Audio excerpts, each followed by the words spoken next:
I'm Jim Casson. I currently have an exhibition at the Monterey Museum of Art. It's called Chronography. That's a word that I made up. Photography literally means writing with light. The photographs in this show are all the result of my trying to incorporate time as a dimension in my images. In a sense, I am writing with time, hence the title. Not all of my work is about time. I've done landscapes, portraits, reportage, and documentary photography. But for the past 30 years or so, I have returned over and over to my fascination with showing the effects of time in single images. In this talk, I'm going to walk you through a thread in my photography that led me to my first, well, I guess you would say, timely project. Then I'll take you through those that followed. In the exhibition, at the request of the museum, I concentrated mostly on the images that had been captured in California. I'll cast a broader net here and give you a look at many photographs that aren't in the Monterey Museum of Art show. For those of you interested in my early development as a photographer, I've added a prequel at the end of the talk. During the 80s, I traveled a lot for my work, and I did street photography when I had to spend a weekend on the road. I traveled to Europe 4 or 5 times a year and would usually get 2 or 3 weekends of photography out of each trip. My camera of choice was a Plowbow McKenna, a travel-friendly folding camera that made 6 by 7 centimeter images on 120 film. I've been showing you some of those images. Here are 2 images made in Paris a couple of days apart. This one is in Montmartre, near Sacré-Cœur. And this one is on the left bank, across from La Place de la Concorde. One Sunday, I went to Zug, Switzerland, to check out the photographic possibilities. It started to rain, and I took cover in the train station. It looked interesting, but it was really dark. I spent the afternoon there, awkwardly bracing the McKenna against posts so I could make the 1/4 to 15th second exposures I had to make. When I developed the film, I found 2 images that I liked. Here's one of them. I was especially smitten with the motion blur in many of the images. I decided to pursue this new photographic thread with equipment better suited to the task, a Hasselblad with a 40mm lens, and later an Arca Swiss 6x9 camera with a 47mm lens. I sought out European train stations with classic 19th century architectures. I found the combination of the people and the edifices exciting. I experimented with different amounts of motion blur and different relationships between the indistinct and the sharp portions of the images. I developed a routine. I'd find a good angle, set up my tripod, connect the cable release, and select a shutter speed for what I hoped would be the right amount of blur. Then I'd wait for the people to come by. Some would be nervous about the camera and would rush by or give me a wide berth. I would accommodate them by not releasing the shutter. The longer I stood there, the more I seemed to become an uninteresting figure, ignored by almost everyone. That's when I could get down to work, waiting for interesting people and compelling gestures. I liked the way the sharp, solid look of the architecture contrasted with the blur of the people, emphasizing their respective permanence and transience. Groups of people were interesting to me, but I was especially fascinated by people alone, greetings and partings that captured the loneliness of some travel, as well as some of the loneliness that I was feeling. After several years at train stations, I realized that photographs with similar sensibility could be made in other places, and I branched out to bus and tube stations, monuments, and other grand public spaces. Motion blur is important in these images, and the results are not easy to predict. That became part of what I loved about making the images. I'd wonder what I was capturing on film while I was making the exposures, and going over the contact sheets after the trip was like opening presents. I printed a small fraction of the frames I exposed, but even the throwaways were interesting. And I learned as much from the bad images as the good ones. This series was exhibited at the Blackstone Winery under the title Alone in a Crowd. The catalog for the show is available here. In 1991, when I was about halfway through the Alone in a Crowd series, Ron James had a photograph in the Center for Photographic Art fine print program. I bought a print. The image was of a grove of eucalyptus trees off Highway 68. As I later figured out, it was captured at a fairly slow shutter speed from a moving car. I put the picture above my desk and I lived with it for about 6 months, while my initial fascination only increased. Over time, I worked out the geometry and began to see how trees in the middle ground could be fairly sharp, trees behind them blurred in one direction, and trees in front of them blurred in the other direction. I started trying to make these kinds of images myself. On trips to Europe, I would hang out in the vestibule between railroad cars and see how quickly I could react as possible subjects appeared before me. I wandered New England back roads during the fall foliage season. These experiments produced only modest success. I set the technique aside and spent my photographic energies on other projects. I now realize that, by the end of my time wandering in the dry-by desert, I had the technical part down, but I just hadn't found the right subject. In 1991, I moved to the Monterey Bay Area. After a few months of driving by the people working in the fields, I found a driver and resurrected the moving camera technique. This time, the results satisfied me. For 5 years, I made images of people working in the fields in the Salinas Valley and also, toward the end of the project, around Yuma, Arizona. Much of this work was exhibited in 2003 at the Hartnell College Gallery. Eric Bossler curated the exhibition, which was titled Pastures of Plenty. Keeping to the Woody Guthrie theme, I call the whole series This Green Growing Land. The motion blur was interesting in itself, but more importantly, it served the broader needs of the work. I used panning to emphasize parts of the scene and to blur others. And I printed the images on heavy paper using a color palette similar to that of pastels.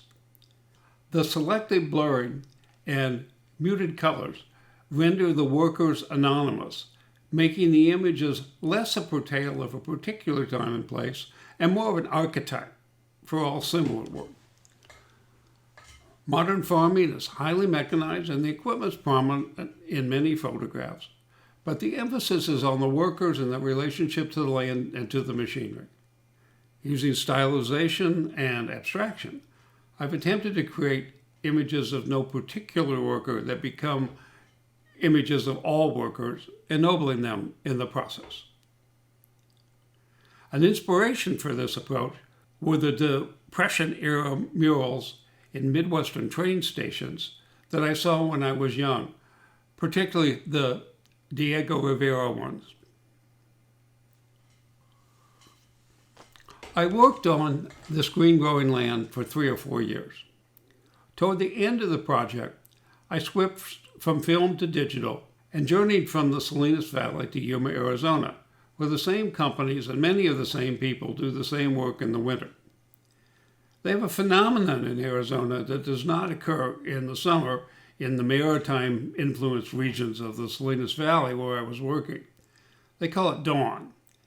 Because the harsh midday light didn't work with the motion blur images, I found myself traveling to the Arizona fields well before sunup. On one of those treks, I noticed a gas station with some character. looming like a well-lit oasis in the gloom. On instinct, I raised my camera and went snap, snap, snap. And when I looked at the images on the back of the camera, it seemed like there was some potential there. I envisioned a series of drive-by gas station images in rural settings all across the West. When I returned from the Arizona trip, I hit the streets of Salinas one evening for a test run to hone my techniques. Within half an hour, 3 things became apparent to me. First, there was a good series to be had. Second, it wasn't about gas stations, it was broader than that. And third, it wouldn't be done in a rural environment, but in cities. On the very first night of the series, I made this image of a woman working in a diner and immediately thought of the name for the series. I called it Nighthawks, after the Edwin Hopper painting. The Nighthawk series took the camera in motion technique of this green growing land and moved it to cities at night. I used longish exposures and motion blur as a way to produce abstraction and direct the viewer's attention the same way in both series. The shutter speed, the focal length of the lens, the speed of the car, and the distance of the subject all affect the amount of blurring in the picture. This is not high percentage photography, but neither is it random. After working for a few days at a new location, I begin to get a lot of keepers. It's not the kind of project that would appeal to a photographer who must control every aspect of the work, but I've come to cherish the very unpredictability of the process. I worked on Nighthawks for 3 or 4 years before I felt it start to wind down. I was in no danger of running out of ways to make good pictures, but I wasn't growing and learning anymore. I had the technique down pat. I knew the places where the approach worked best. Getting more good images was just a matter of putting in the time and reacting to whatever happened on the street. Soldiering on would have been effective, but the idea of just putting in the time was completely unappealing to me. I get bored too easily. I wasn't done with people at night in cities, but I was getting a little stale, so I set it aside and started a series on neon and LED lights in Las Vegas. These were longish exposures too, but the difference between the Las Vegas neon pictures and Nighthawks or this green growing land is that I'm standing still, waving the camera at my subject. Neon lights turn on and off about 120 times a second. LEDs go on and off even faster. Because of that, what's captured by the image sensor is not just a blur, it's more of a stroboscopic effect. From an artistic point of view, these pictures are going off in several different directions. There's a group of pictures of LED signage that probably falls under the category of social commentary. There are many pure abstracts. One set of pictures that I call photocalligraphy are the patterns left by small groups of mostly white lights as I move the camera around, so that I'm actually writing with the light. This was a fun project, but it was mostly eye candy without any deeper meaning. I thought about what to do next. Probably because of the Las Vegas neon work, it struck me that I could go back to the same places that I made the Nighthawks image, but instead of making one long exposure, I could make a bunch of short ones. It would be like a little movie reassembled using Photoshop into a single image. I thought immediately of Nude Descending the Staircase. Often, actually nearly always in my experience, photographic inspirations don't survive the attempt to put them into practice. But this idea was different. The first images turned out almost exactly the way I'd imagined them. Over time, the images changed as I learned more about the process. And that taught me more about the aesthetic possibilities. But the very first images were satisfying, and I still show some of them. I gave the series the working title Staccato, playing on the analogy of making an image from a series of short exposures to building up a musical phrase from a series of short notes. I never found a better title, so staccato it is.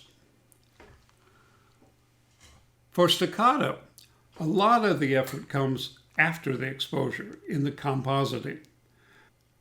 When I was working on that project, I typically photograph for 2 or 3 nights and then come home and work with the images for about 6 weeks. In Alone in a Crowd, the magic happened at the instant of exposure. All that was left was to match the broad range of tones into something I could print. Also, with This Green Growing Land and Nighthawks, the work was essentially done when the shutter was tripped. I'm often asked if I'm driving the car while making these images. I'm not. I use a driver. On the first night with a new one, things are usually a little rocky as the driver learns what I'm interested in, what lane to be in, and how fast to drive the car. My interests are different from your average tourist. After working with the same driver for 3 nights in Las Vegas, she turned and said to me, "You know, the next passenger I get, I'll be saying, 'Hey, there's a tattoo parlor coming up on the right.'" I'm looking for scenes with complex lighting patterns, some ambiguity, and a compelling gesture on the part of the main subject. Because having a sense of place is important to me, I usually avoid franchises and cell phones. I want the image specific enough to impel the viewer to come up with a story that explains it, and vague enough so that that story isn't obvious. For the best images, many stories work fine. We stand on the shoulders of those who have gone before. I wouldn't have started This Green Growing Land if it hadn't been for Ron James.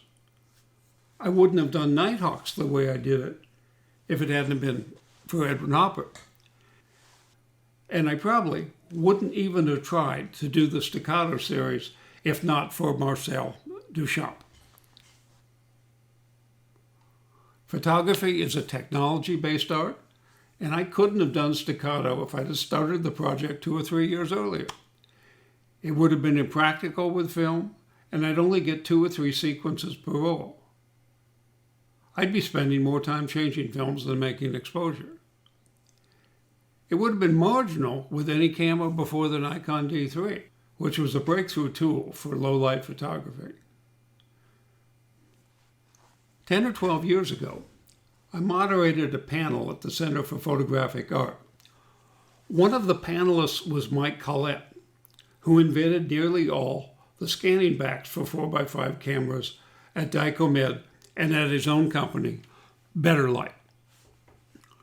A scanning back has 3 columns of photodiodes and moves that column across the image field, like the scanner in an office copier.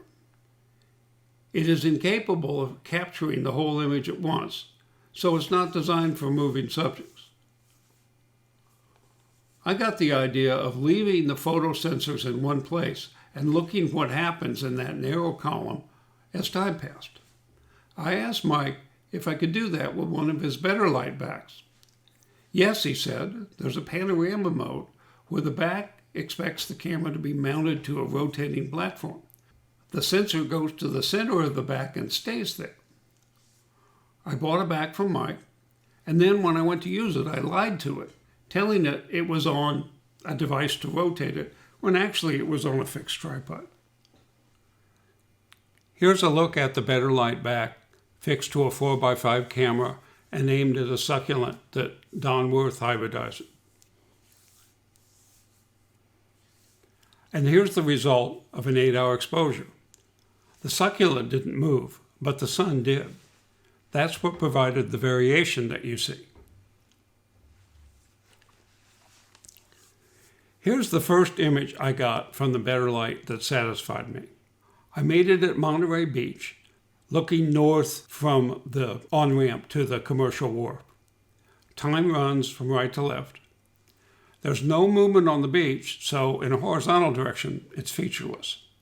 The same is true for the sky. But the water is moving, and the waves captured here are intriguingly different from the way that waves really look. For most of the images with the Better Light back, I picked the subject matter traditionally associated with landscape photography. With a nod to that, I called the series Timescapes. This is an infrared image. The better light bank is sensitive to both visible and infrared light. If you want to take a normal image, you put a filter on the lens that blocks infrared. If you want to make an infrared image, you filter out the visible light, leaving the infrared. The subject of this image is airplane contrails and clouds. The wind is moving away from me, causing the arcs. This is a sunset. Time runs from right to left, and the whole image took about 45 minutes to expose. After the sunset, some fog formed in the valley. This is another sunset. The wind is toward me, and that forms the arcs that the clouds make.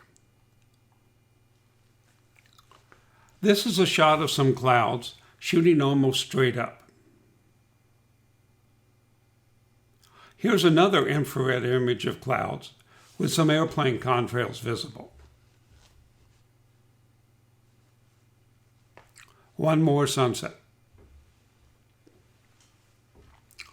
This is a funny kind of self-portrait. The subject is me and my swimming pool. Time runs from right to left, and you can see my shadow as I swim by. And then you can see the ripples in the disturbed water after I passed out of the image field. This is another cloudscape. There's some land in the bottom of this one, and there's little change in the land as time progresses from right to left, just the changing shadows of the clouds. Like the other cloudscapes, at first glance, the clouds appear to be normal clouds. But when you spend a little time with the image, you realize that clouds don't really do what these clouds appear to be doing. Here's one last image from Timescapes, another infrared cloudscape. This image is a result of my trying to get the literal passage of time into an image captured with normal photographic equipment, as opposed to the specialized scanning back I used for Timescapes.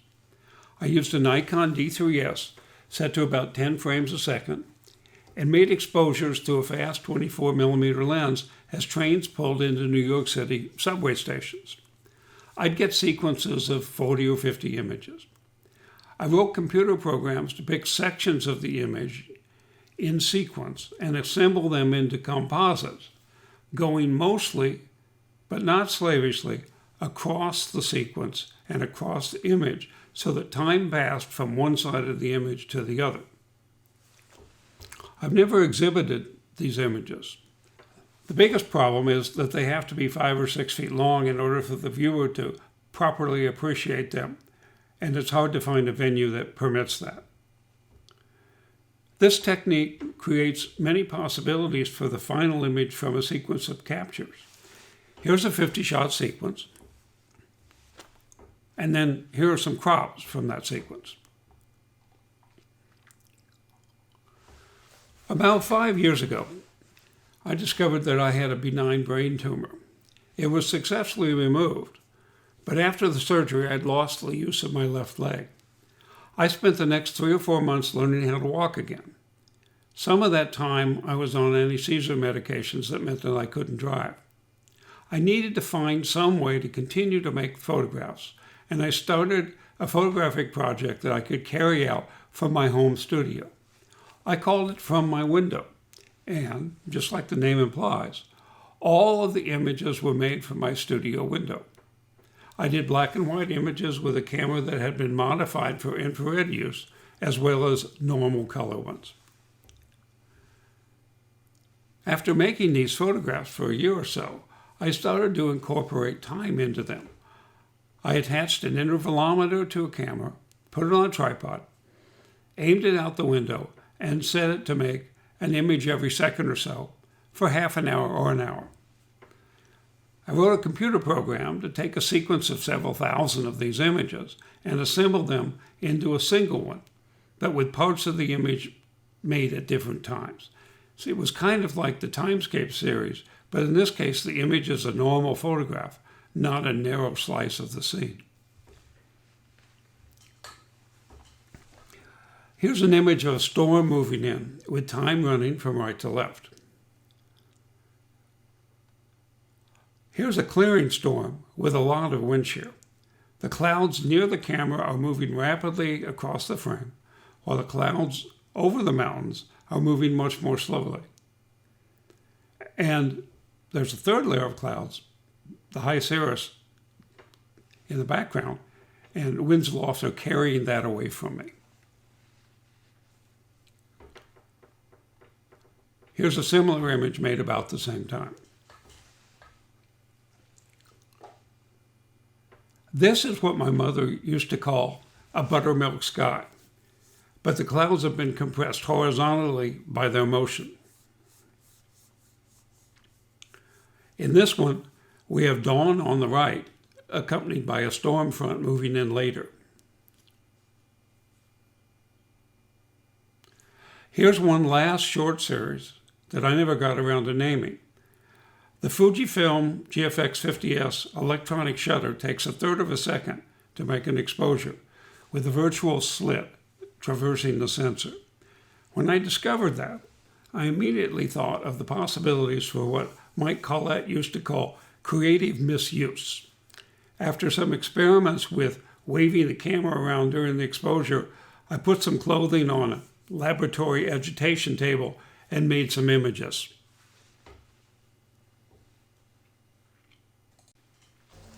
That's the story of chronography. What follows relates to the exhibition only as a history of my photography up to the beginning of that work. If you're interested in what got me to the place where I could make the images in chronography, you may want to watch the rest of this. I'm sorry, but the illustrations are few and far between. Most of the photographs from my early years have been lost or destroyed. Okay, let's get started.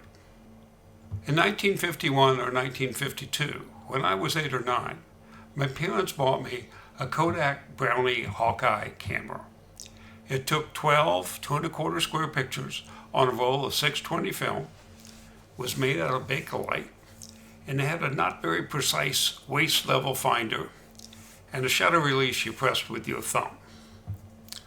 I loaded it with Kodak Super XX film and started to make a pest of myself. It soon became obvious that drugstore processing was going to be way too expensive. My father purchased a rudimentary darkroom kit, a plastic Kodak developing tank with an apron that took a day to dry, a Kodak Tri-Cam pack, which was developer, stop, and fixer in tiny foil packets, a 15-watt light bulb that had been dipped in red dye, 3 plastic 5x7 trays, and a small contact printing frame. I'd load the film into the developing tank in a closet and develop and print in the bathroom, washing the film and prints in the sink. This didn't exactly endear me to my mother, but I loved it.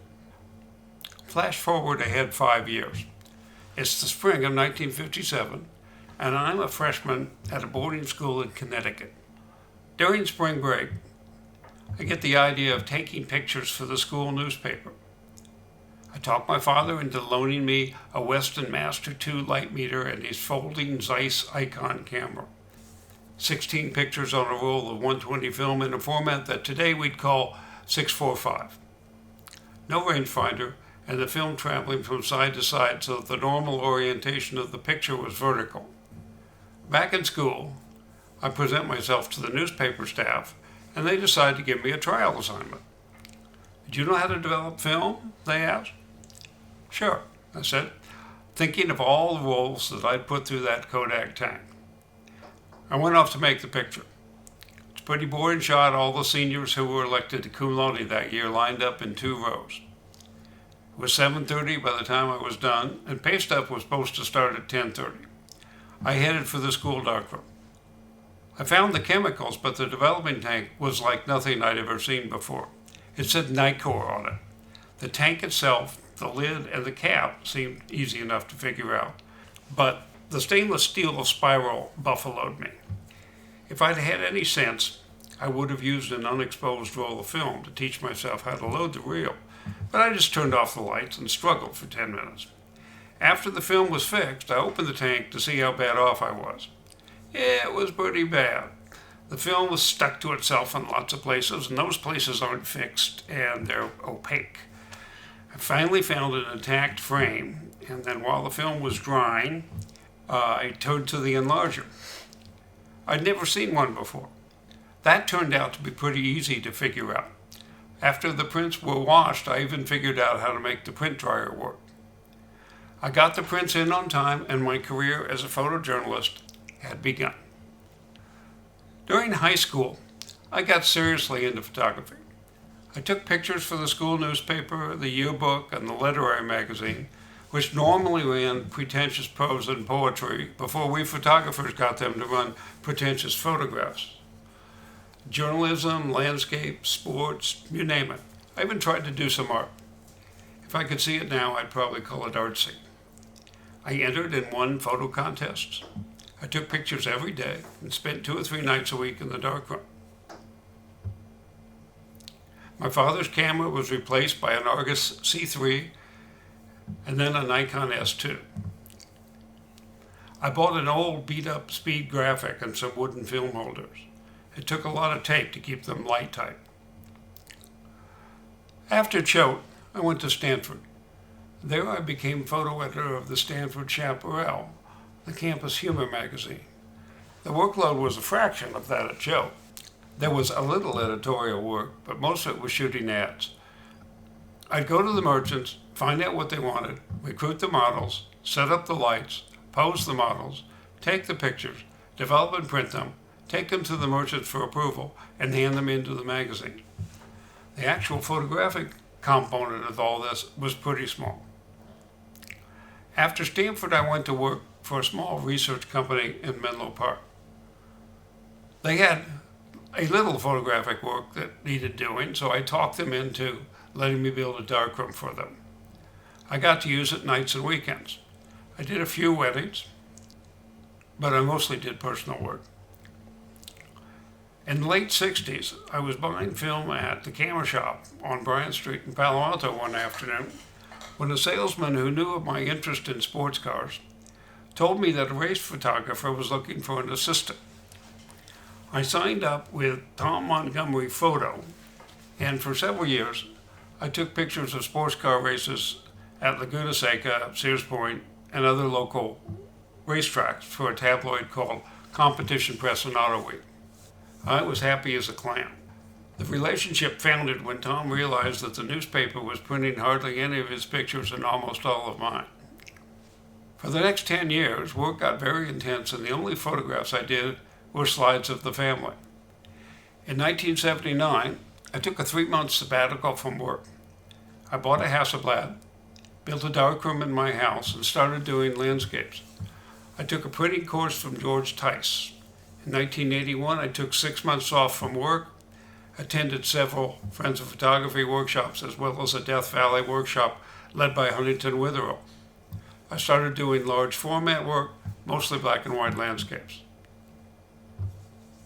I'd always done a little street photography with the Nikon S2, and I started doing that on business trips. I attended an Ansel Adams workshop at Robert Louis Stevenson School and learned about printing from John Sexton, Heart from Ruth Bernard, Grit from Eugene Richards, and Darkroom Trickery from Jerry Gilsman. After the Ansel Adams workshop, I had my first show. Also, I had a picture that I made during that workshop accepted into a themed Friends of Photography exhibition, 50 years of Point Lobos photography. I was doing a lot of traveling to Europe on business and started extending my trips so that I could do street photography, mostly with the McKenna, but occasionally with a Hasselblad. Well, that's it. I hope you've enjoyed this little talk. I'd like to thank Stuart Chase and John Rexine for all their help.